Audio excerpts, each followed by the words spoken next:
Good morning students. आज का जो हमारा डिस्कशन है, टॉपिक का लेक्चर का डिस्कशन है, वो है हमारा electric dipole. Okay, so electric dipole होता क्या है उसके बारे में जानना है हमें। इलेक्ट्रिक डाइपोल एक्चुअली होता क्या है इसके बारे में अच्छे से जानना है। सो इलेक्ट्रिक डाइपोल होता क्या है, ठीक है। सो एन कह सकते हैं electric dipole consist of a pair of an electric dipole consists of a pair of positive and negative charged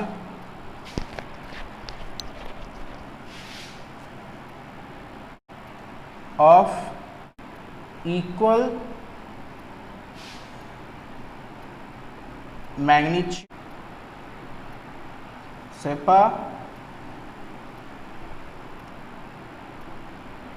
separated by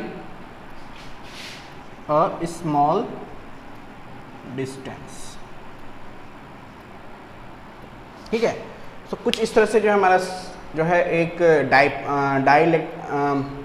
electric dipole behave करता है कि ये क्या होता है कि एक पॉजिटिव और नेगेटिव चार्ज का क्या एक सिस्टम होता है जो कि कुछ डिस्टेंस से सेपरेटेड होता है।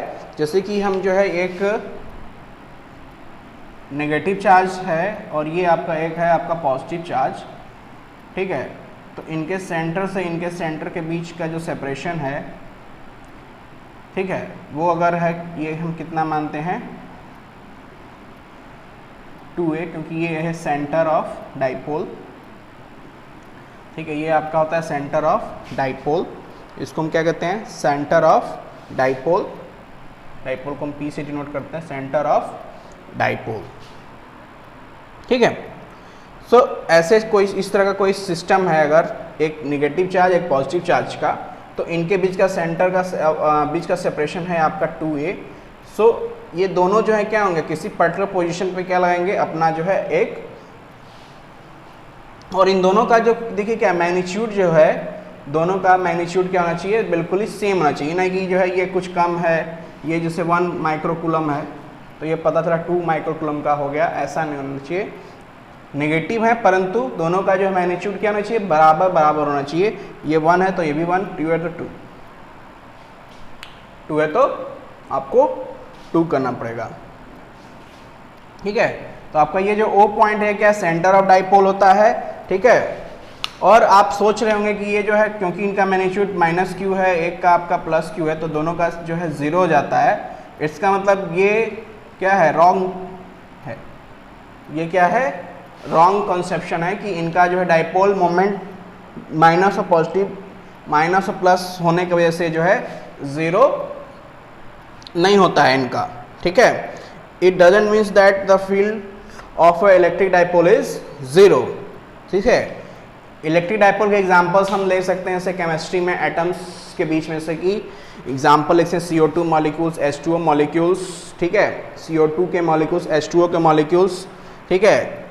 ऐसे जो है ये जैसे कोवेलेंट बॉन्डिंग जब होती है केमिस्ट्री में, तो कोवेलेंट बॉन्डिंग बनाते समय जो है क्या होता है कि डाइपोल्स क्या होते हैं, वो डाइपोल्स क्या होते हैं उसमें क्या होता है डाइपोल मोमेंट, मतलब उसमें डाइपोल बनते हैं, मतलब एक का इलेक्ट्रॉन दूसरे का इलेक्ट्रॉन, मतलब एक पॉजिटिव आयंस होता है एक आपका नेगेटिव आयंस होता है। तो जैसे कि हाइड्रोजन और क्लोरीन का एटम है, तो एक पॉजिटिव एक नेगेटिव क्या मिलके बनाते हैं आपको, दोनों कोवेलेंट बॉन्ड बनाते समय एक दूसरे से क्या करते हैं एक डाइपोल क्रिएट करते हैं, अपना पॉजिटिव और नेगेटिव चार्ज का एक डाइपोल क्रिएट करते हैं, ठीक है। सो डाइपोल मोमेंट, ठीक है। तो ये डाइपोल मोमेंट क्या होता है, ठीक है, डाइपोल मोमेंट क्या होता है इसके बारे में जानना है हमको। तो डाइपोल मोमेंट को हम जो है डिनोट करते हैं P से, किसमें डिनोट करते हैं P से, और ये क्या होता है it is a vector quantity.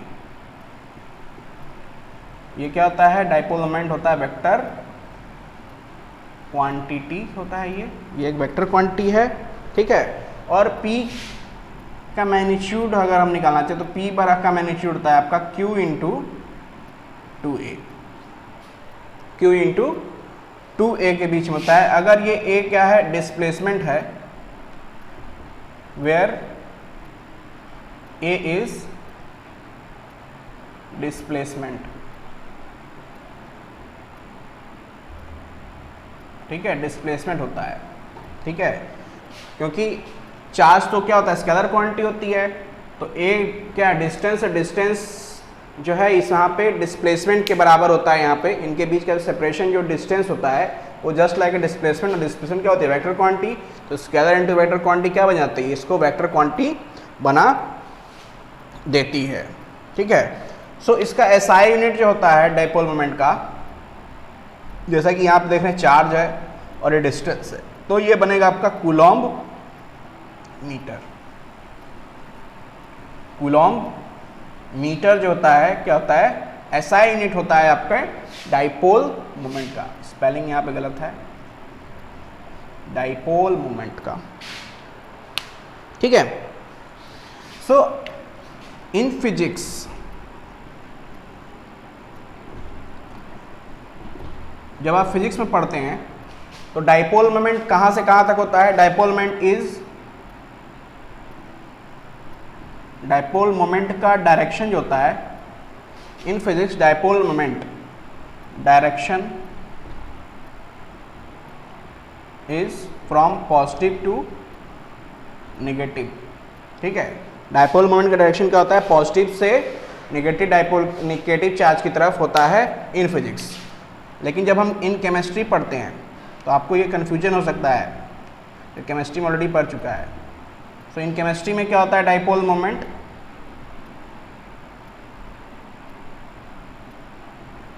का डायरेक्शन नेगेटिव से पॉजिटिव होता है, ये उल्टा होता है इन केमिस्ट्री, ठीक है। सो ये सब चीज़ें जो है आपको ध्यान रखनी है कि जब भी आप फिजिक्स में पढ़ेंगे तो फिजिक्स में जो है आपको हमेशा जो है पॉजिटिव से नेगेटिव कंसीडर करेंगे डाइपोल मोमेंट की डायरेक्शन, ठीक है। दूसरे और भी जो है बहुत सारे यूनिट्स होते हैं जो कि आपको डिस्क्रिप्शन में मेंशन कर दिए जाएंगे इसके, ठीक है। तो आप जो है नोट्स मिल जाएंगे आपको इसके, व्हाट्सएप ग्रुप से जुड़े हुए हैं अगर तो ठीक है। डीबाई एक यूनिट होता है, स्टैटिक कूलम मीटर होता है, और ऐसे जो है बहुत सारे यूनिट्स होते हैं जिनको जो है हम निकाल सकते हैं, जिनको जो है हमें जो है कैलकुलेट कर सकते हैं। अलग अलग यूनिट्स में भी हम कैलकुलेट कर सकते हैं डाइपोल मोमेंट्स को, ओके।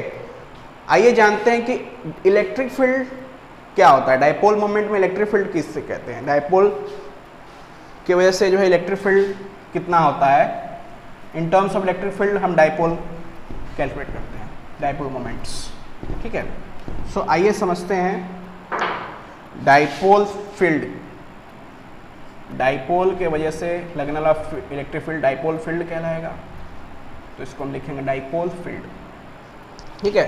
तो डाइपोल फील्ड क्या होता है, it is the space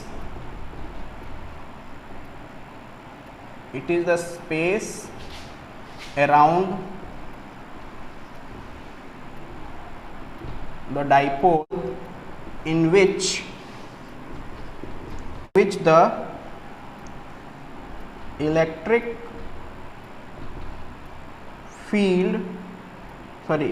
effect of dipole can be experienced। Dipole field किसी भी डाइपोल वजह से क्या होता है कि ये उन दोनों चार्ज के द्वारा पैदा किया गया कंबाइंड इलेक्ट्रिक फील्ड, जो कि अगर कोई भी चीज़ हम उसमें किसी पॉइंट पर निकालना चाहें उनके पास में, डाइपोल के आसपास में, तो उसके आसपास में जो किसी प्लेस पे अगर टेस्ट पॉजिटिव चार्ज ले जाएं या कोई भी चीज़ ले जाएं, तो हम पता करना चाहें कि वहाँ पे जो है कितना है इसकी इंटेंसिटी इलेक्ट्रिक फील्ड की उन दोनों डाइपोल के द्वारा, तो वो होता है आपका डाइपोल फील्ड, यानी electric field due to dipole, ठीक है। तो आइए जानते हैं कुछ एक्सप्रेशंस डिराइव करते हैं इलेक्ट्रिक फील्ड के लिए इन टर्म्स ऑफ डाइपोल, ठीक है। तो हमारे पास जो है एक है electric field electric field intensity, electric field intensity on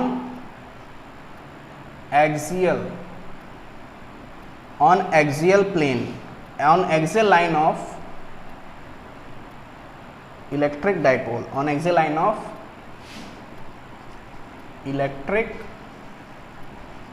dipole। ठीक है, एक्सियल लाइन सबसे पहले क्या होता है, एक्स ये समझते हैं कि मान लीजिए ये आपके पास एक चार्ज है, माइनस क्यू चार्ज है ये, ठीक है, इसका सेपरेशन है आपका, ये आपका माइनस क्यू चार्ज है और ये आपका क्या है, प्लस क्यू चार्ज है। इसके बीच में आपने जो है यहाँ पे इसके सेंटर से, तो ये जो सेंटर से लेके सेंटर तक की बीच की जो ये लाइन जो ऐसे जो ड्रॉ होती है एक्सियल, ये होती है आपकी कोएक्सियल लाइन।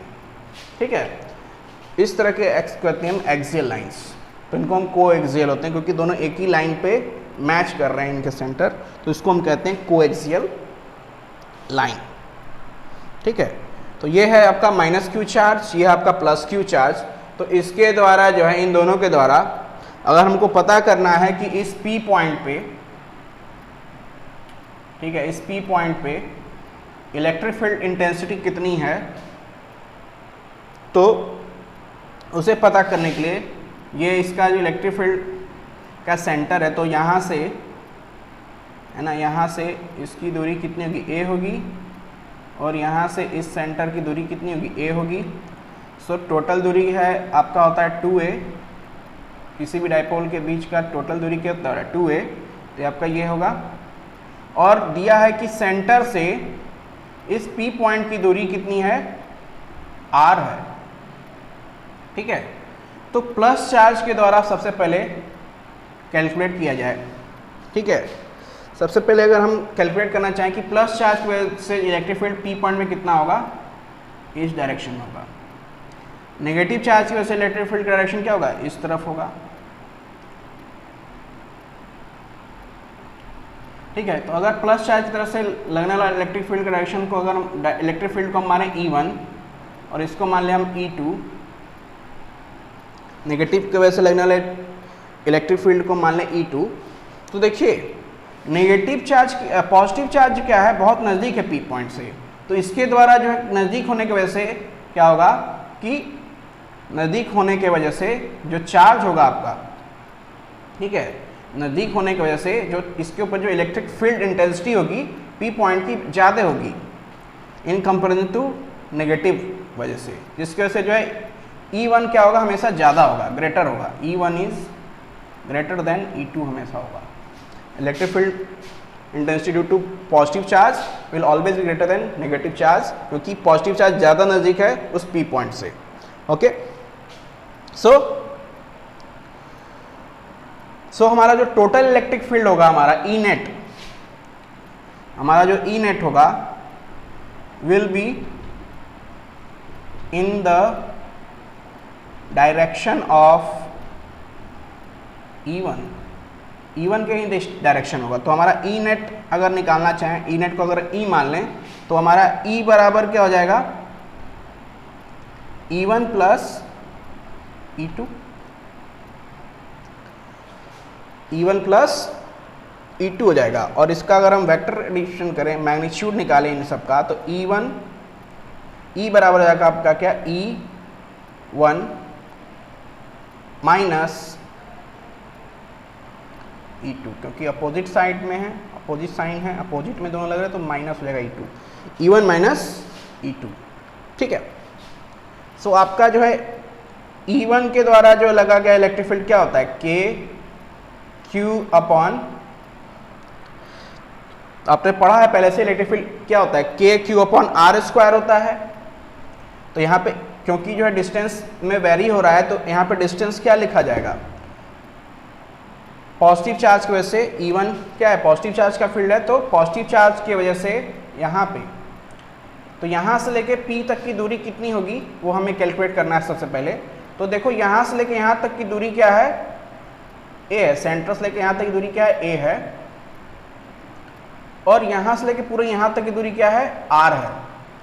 तो यहाँ से लेके यहाँ तक की दूरी को अगर हमें पता करना है तो कितना होगा, आर माइनस ए हो जाएगा। क्या हो जाएगा, आर माइनस ए। तो हमारा यहाँ पे जो आर की वैल्यू, डिस्टेंस की जो वैल्यू हो जाएगी, आर माइनस ए का होल स्क्वायर हो जाएगा, E1। और हमारा जो E2 है वो क्या हो जाएगा, देखिए इसका डिस्टेंस क्या होगा, क्योंकि जो है ये सेंटर से लेके यहाँ की दूरी क्या ए है और यहाँ से लेके यहाँ तक की दूरी आर है, तो टोटल डिस्टेंस यहाँ से लेके पूरा यहाँ तक का दूरी हो जाएगा आर प्लस ए। इस पी पॉइंट तक की जो डिस्टेंस हो जाएगी इसकी क्या हो जाएगी, आर प्लस ए हो जाएगी, माइनस क्यू चार्ज की पी पॉइंट से। तो हमारा E2 हो जाएगा आपका के Q upon R plus A का होल स्क्वायर। देखिए ये के वाला टर्म, के क्यू वाला टर्म और के क्यू वाला टर्म क्या है, कॉमन है। तो हम जो है यहाँ पे ई नेट अगर निकालें, ठीक है, तो ई नेट हमारा हो जाएगा के क्यू ब्रैकेट में 1 अपॉन आर माइनस ए का whole square minus 1 upon R plus A का होल स्क्वायर। ठीक है, इसको हम सॉल्व करेंगे। सॉल्व करेंगे जब हम, तो हमारा हो जाएगा यहाँ पे के क्यू, यहाँ पे डिनोमिनेटर में क्या हो जाएगा, सब मल्टीप्लाई हो जाएंगे, R square into R plus A का होल, ये सॉरी डिनोमिनेटर में ऐसे हो जाएगा, तो यहाँ पे ऐसे लिखेंगे आर प्लस ए का whole square minus R minus A का होल स्क्वायर। ठीक है, अब इसको जो हम तोड़ देंगे ए प्लस बी के होल स्क्वायर में, तो हमारा ई नेट हो जाएगा के क्यू अपॉन यहाँ पर देखिए डिनोमिनेटर में हम इसको ऐसे लिख सकते हैं, आर स्क्वायर माइनस ए का, सॉरी आर माइनस ए का whole square, sorry R minus A into R plus A curly bracket के होल पावर 2 ऐसे लिख सकते हैं। फिर इसके बाद से यहाँ पे हो जाएगा आपका क्या, आर प्लस ए का R square plus A square plus 2AR हो जाएगा यहाँ पे। इसको हम तोड़ेंगे तो, और इसको जब हम तोड़ेंगे तो यहाँ पे माइनस लगा तो सब में माइनस लग जाएगा, तो यहाँ पे हो जाएगा R square minus A square plus 2AR हो जाएगा, प्लस 2AR हो जाएगा। तो आपका यहाँ पे हो जाएगा वैल्यू के क्यू अपॉन ये देखिए R square minus R square A square minus A square cut जाएगा, बचेगा क्या 2a, यहाँ जाएगा क्या आपका 4AR अपॉन आर माइनस ए। तो देखो ये जो है क्या होगा, ये दोनों a माइनस बी और a प्लस बी का होल हो जाएगा, यानी a square minus B square हो जाएगा, तो यानी R square minus A square का होल स्क्वायर। कुछ इस तरह से जो है आपका टर्म ये हो जाएगा। ठीक है, अब देखिए यहाँ पे हम क्या क्या कर सकते हैं, इस क्यू को अगर इधर ले जाएं तो हम इसको ऐसे ले सकते हैं और इसमें से 2 निकाल लें, तो यहाँ पे जाएगा आपका क्या 2Q into 2A upon R square minus A का A square upon whole square. और इसको हम ऐसे लिख सकते हैं के ई नेट बराबर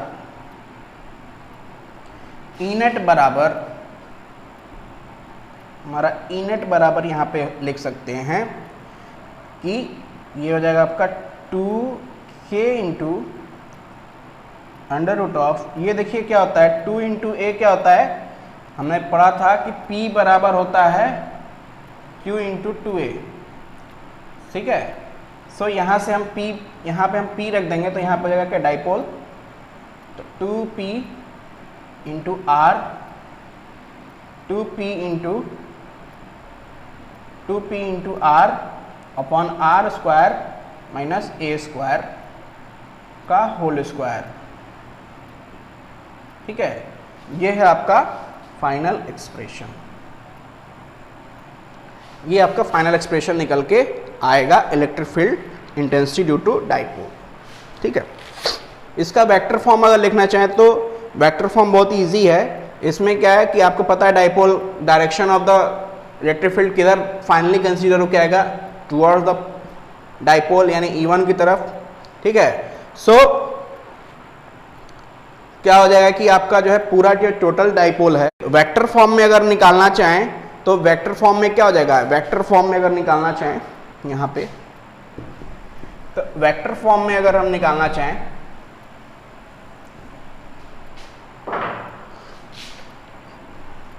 vector form of this expression निकालना चाहें तो वेक्टर फॉर्म हमारा क्या हो जाएगा, E वेक्टर बराबर 1/4 पाई या फिर K लिख दीजिए, K इंटू 2P क्या है डाइपोल वेक्टर फॉर्म हो जाएगा into R upon R square minus A square का होल स्क्वायर, ये हो जाएगा आपका वेक्टर फॉर्म। ठीक है, ये है आपका वेक्टर फॉर्म।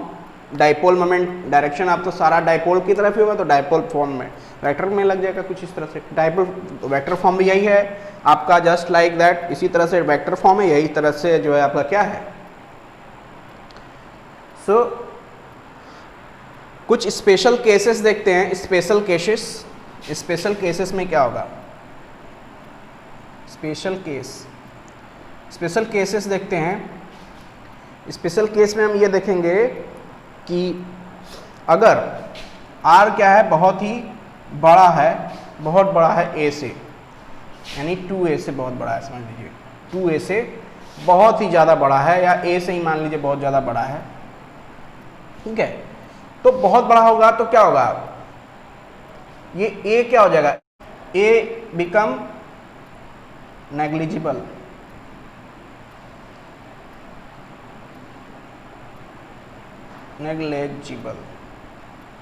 ठीक है, ए आपका क्या हो जाएगा, नेग्लिजिबल हो जाएगा, यानी कि यहाँ पे जो ए है ये आपका ये हट जाएगा। ठीक है, तो यहाँ पे जो है आपका ऐसे हो जाएगा, मैग्नीट्यूड ऑफ इलेक्ट्रिक फील्ड बराबर हो जाएगा आपका K 2P R upon R square, तो R पावर 4 हो जाएगा यहाँ पे, और यहाँ पे R से ये R कटेगा तो आपका इलेक्ट्रिक फील्ड का मैग्नीट्यूड हो जाएगा आपका इस केस में K 2P upon R Q. ठीक है, तो इस तरह से जो है आपका इलेक्ट्रिक फील्ड का जो है ड्यू टू डाइपोल, अगर जो है R बहुत ही बड़ा है उस केस में इलेक्ट्रिक फील्ड इस तरह से आपका आएगा। ओके, इलेक्ट्रिक फील्ड इंटेंसिटी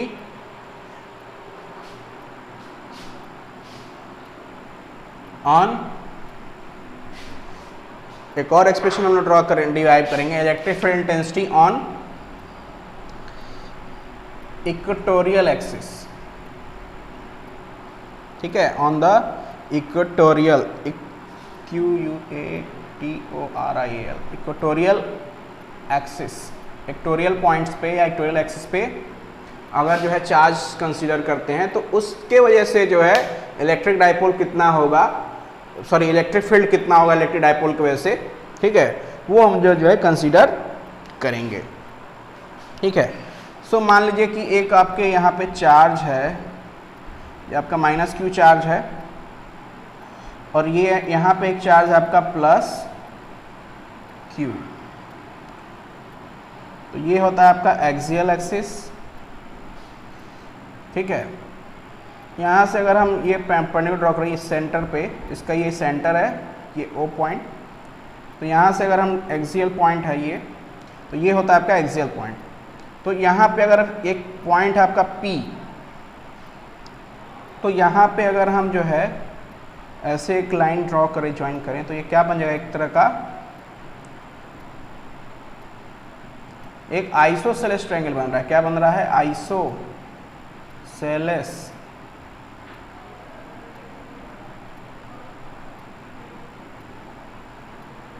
ठीक है, आइसोसेलेस ट्रायंगल एक बन रहा है आपका,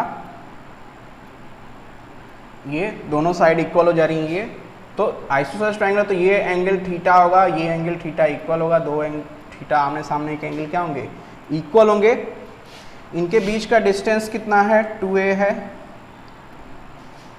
इनके बीच का डिस्टेंस क्या है, 2a है।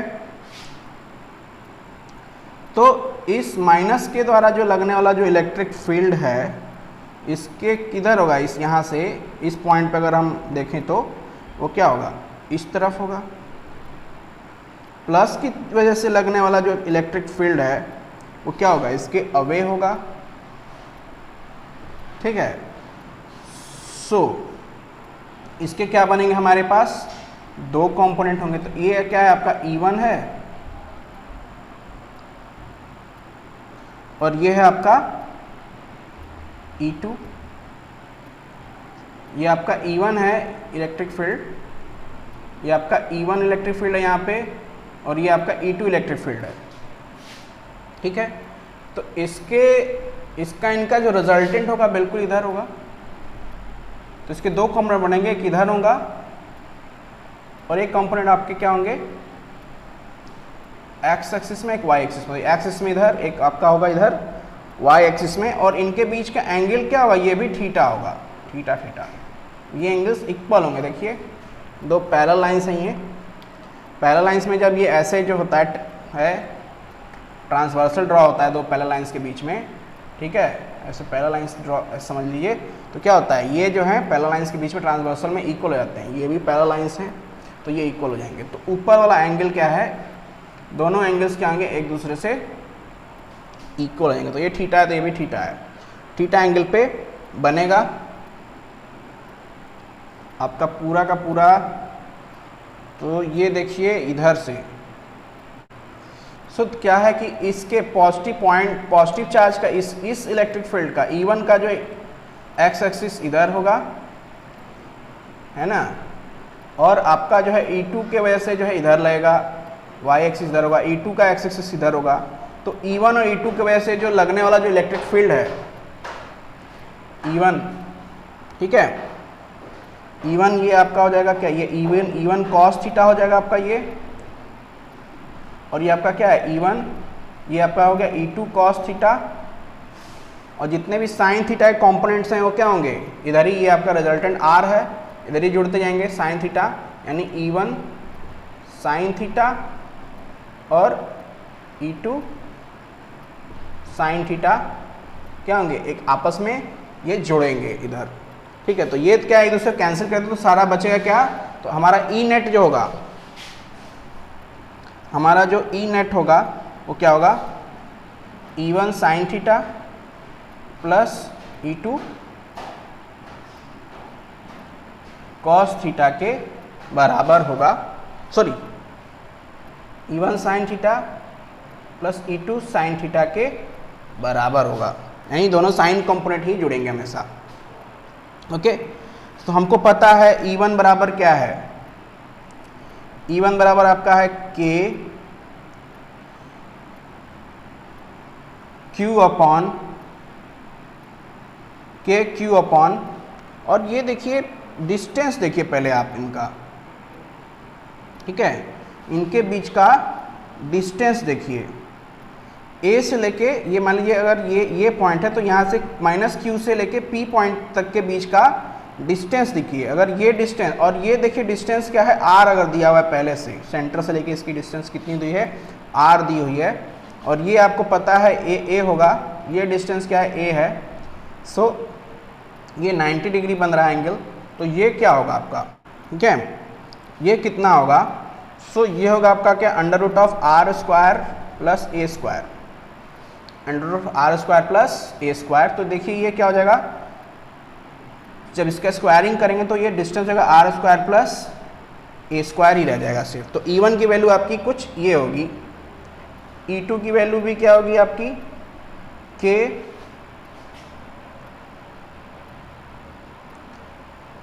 ये होगा sine theta two KQ upon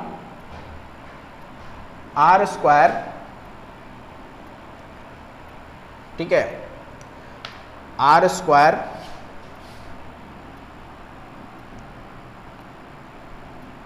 plus A² sign theta. ठीक है, R square plus A square sine theta, कुछ इस तरह से जो है आपका E2 का एक्सप्रेशन। तो E1 ई नेट निकालेंगे, E1 sine theta plus E2 sine theta को जोड़ के, तो यहाँ पे हम ये कैलकुलेट कर लेते हैं। कैलकुलेशन जो है हमारा कुछ इस तरह से होगा,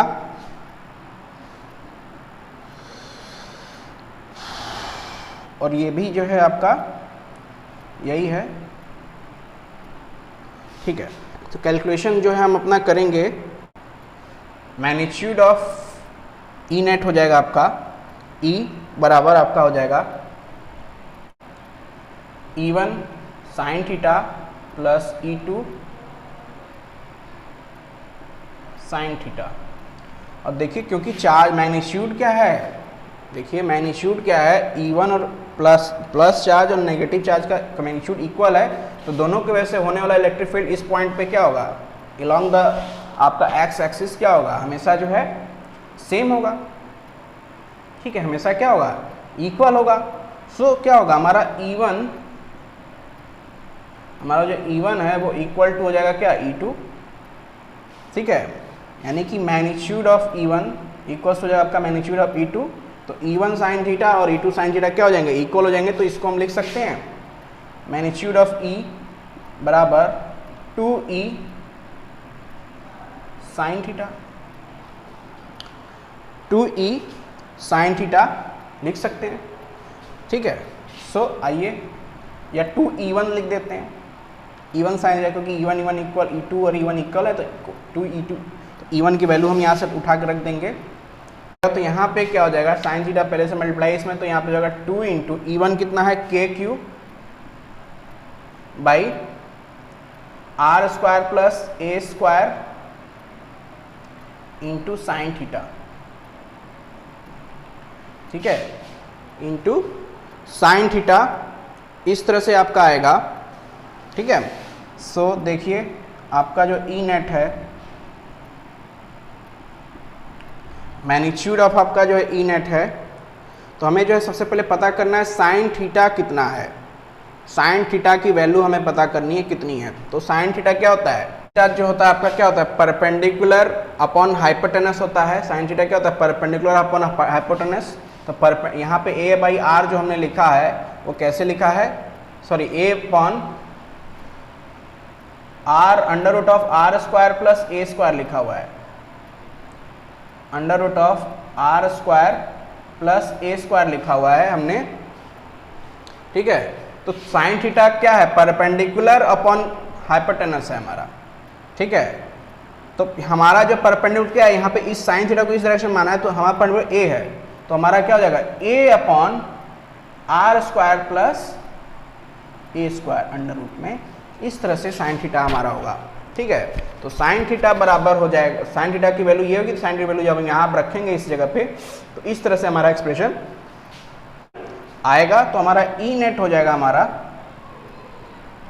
K2Q, देखिए ये हो गया आपका क्या, देखिए इस तरह से लिखे Q इंटू 2A लिख सकते हैं, upon R square plus A square के पावर 3/2 लिख सकते हैं, क्योंकि हाफ होता है ये 1/2, तो ये आपका हो जाएगा 3/2, और ये होता है आपका डाइपोल मोमेंट P, ठीक है। तो आपका ई नेट बराबर हो जाएगा K into P upon R square plus A square upon 3/2। ये आपका क्या है, फाइनल एक्सप्रेशन है electric field intensity on equatorial axis of dipole. दोस्तों, तो ये जो हमने जो है अभी एक्सप्रेशन जो दोनों डिराइव किया, एक्सियल का dipole, electric field due to dipole on axial axis, electric field on a dipole on equatorial axis, जो हमने ये एक्सप्रेशन निकाला है, इनके बीच में क्या रिलेशंस है वो देखते हैं। तो देखिए E electric field on axial upon electric field on equatorial जो होता है, अगर इसका रेशियो निकाले तो आएगा क्या, आप अगर जैसे देखा है आपने इक्वेटोरियल, ई एक्सियल कितना था, ई एक्सियल आपका था P के अप into P two P upon R square plus A square का होल स्क्वायर। ठीक है, हमारा जो है ये निकल के आया था ई इक्वेटोरियल कितना था, K P upon R square plus A का ए स्क्वायर के पावर 3/2। जब जो है आर की वैल्यू क्या हो जाती थी, जब आर की वैल्यू क्या होती थी, बहुत ही ज़्यादा हो जाती थी ए से, और जब आर की वैल्यू बहुत ही ज़्यादा हो जाती थी ए से, तो हमारा जो है ई इलेक्ट्रिक फील्ड क्या हो जाता था, K2P अपॉन, ये ए की वैल्यू नेग्लिजिबल हो जाती थी, तो K2P अपॉन आर स्क्वायर हो जाता था, सॉरी आर क्यूब के बराबर हो जाता था। तो यहाँ पे ई इक्वेटोरियल में, एक्सियल में ये ऐसा होता था। ठीक है, इक्वेटोरियल में भी हम क्या करेंगे, जब हम डिराइव करेंगे तो इक्वेटोरियल में भी हमारा जो है, अगर आर जो है बहुत नेग्लिजिबल हो जाए, यहाँ पे सॉरी ए की वैल्यू बहुत नेग्लिजिबल हो जाए, तो क्या हो जाएगा, ये 3/2 हो जाएगा। यहाँ पे क्या हो जाएगा, KP अपॉन आर स्क्वायर के पावर 3/2, ये 2 से 2 कैंसिल हो तो 3 हो जाएगा, तो यहाँ पे KP अपॉन आर क्यूब हो जाएगा। तो इसकी वैल्यू को अगर हम पुट करेंगे यहाँ पे, तो ये जो है सेम KP और KP कट जाएंगे, आर क्यूब कट जाएंगे, बचेगा 2। तो हमारा ई इक्वेटोरियल, ई एक्सियल अपॉन ई इक्वेटोरियल की जो वैल्यू होती है वो क्या होती है, रेशियो में 2 होती है। ठीक है, 2 टाइम्स, यानी कि हम कह सकते हैं कि ई एक्सियल बराबर होता है 2 times of E equi electric field in equatorial. यानी इक्वेटोरियल डायरेक्शन में इलेक्ट्रिक डाइपोल का जो इंटेंसिटी होता है वो क्या होता है, 2 टाइम्स होता है देन ई एक्सियल। ठीक है, अच्छा एक चीज़ जो है बहुत बढ़िया है, जो बहुत अच्छी चीज़ है, जो इसके बारे में जानने लायक है, कि क्या जानने लायक है, कि the field intensity due to electric field. अच्छा, जैसा कि इलेक्ट्रिक फील्ड क्या होता है इस एक्सियल केस में, ई एक्सियल क्या होता है, मतलब इलेक्ट्रिक फील्ड इन एक्सियल या electric field in dipole, electric field due to dipole जो होता है, ठीक है, electric field due to dipole वो क्या होता है, electric field due to dipole वो होता है 1/r³ होता है। और इलेक्ट्रिक फील्ड ड्यू टू, यानी dipole means double charge, positive and negative, but electric field due to single charge देखा जाए, इंडिविजुअल चार्ज देखा जाए, तो क्या होता है, 1/r² के प्रोपोर्शन होता है। तो देखो ये r³ क्या होगा, डिस्टेंस बहुत ज़्यादा हो जाएगा, और r² डिस्टेंस थोड़ा r³ से कम होगा। सो कह सकते हैं कि इलेक्ट्रिक डाइपोल के द्वारा जो पैदा किया इलेक्ट्रिक फील्ड है वो क्या होगा, लेस देन होगा electric field produce by a single charge. Single charge के द्वारा जो इलेक्ट्रिक फील्ड प्रोड्यूस होता है वो इलेक्ट्रिक डाइपोल के द्वारा प्रोड्यूस किए गए सिंगल चार्ज की इंटेंसिटी से क्या होगा, वो कम होगा इलेक्ट्रिक डाइपोल का। Okay, electric charge due to single charge ज़्यादा होगा देन इलेक्ट्रिक डाइपोल, क्योंकि ये इस रिलेशन की वजह से ई डाइपोल बराबर होता है r³, 1/r³, ई सिंगल चार्ज बराबर होता है 1/r²। ओके, ठीक है, तो आज का लेक्चर जो है हम यहाँ पे जो है ख़त्म करते हैं। Thank you.